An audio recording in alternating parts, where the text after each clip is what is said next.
So magandang araw mga kababayan. So ngayon pa ako nakapag-video ulit no sa aking mga tanim. So matagal-tagal na ako ngayon mga kababayan na hindi nakapag-upload, hindi nakapag-video gawa ng sobrang busy ako dito sa aking mga halaman. So ito lang kasi yung pinagkitaan ko sa aking halaman sa mga pangangailangan araw-araw. So ito dito ako kumukuha. So hindi ako na, dito talaga ako mga kabayan nag full time no? So wala akong oras halos humawak ng camera gawa ng mahirap dito mga kababayan sa field tayo bilang farming no? So kailangan talaga may tiyaga tayo sa paghawak ng camera kung wala tayong cameraman. So ako mga kababayan, so minsan na talaga ako nang humawak ng camera kaya hindi ako nakapag-upload, hindi ako nakapag-update sa aking mga tanim. So ngayon po ako nag-update. So ilang buwan na no natanim ko ito ng aking kamatis, mga yun no, mga June no. So ilang buwan na ngayon. So ngayon pa ako nag-update. So naka-harvest na po ako dito mga kabayan, mga 5 harvest pa lang yun. So ito ang aking kamatis nga nasira sa init no, sa sobrang tagal ng init. Halos wala na ang dahon ito.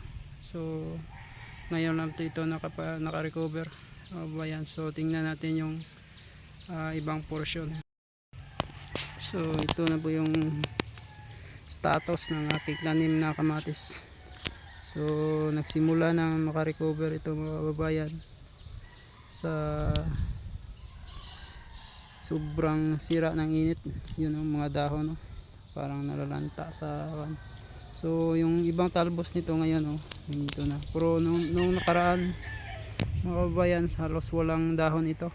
So bunga lang itong makikita kasi yung dahon niya halos natutuyo lahat sa init no, at hindi siya nakapag-rampag. Yun nakita yun naman na napakaliit ng kamatis. Yan. So manipis lang yung kamatis no, hindi nakapag-rampag, hindi nakapal yung mga sanga niya. So kunti lang yung talaga yung sanga niya gawa ng natamaan siya sa sobrang init no.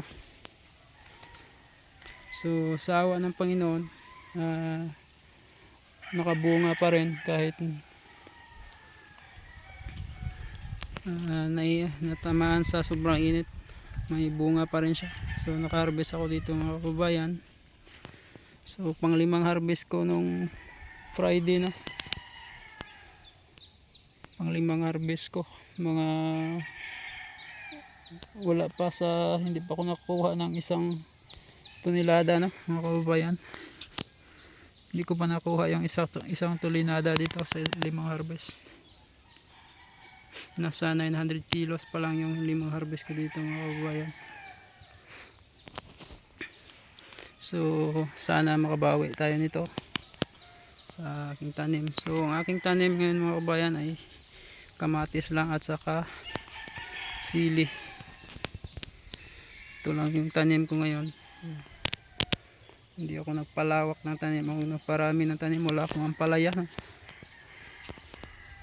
Hindi ako nagampalaya gawa ng wala akong tao.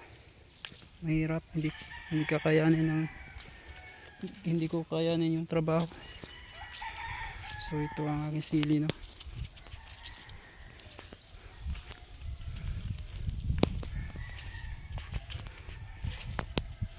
Yun ang aking sili mga kababayan.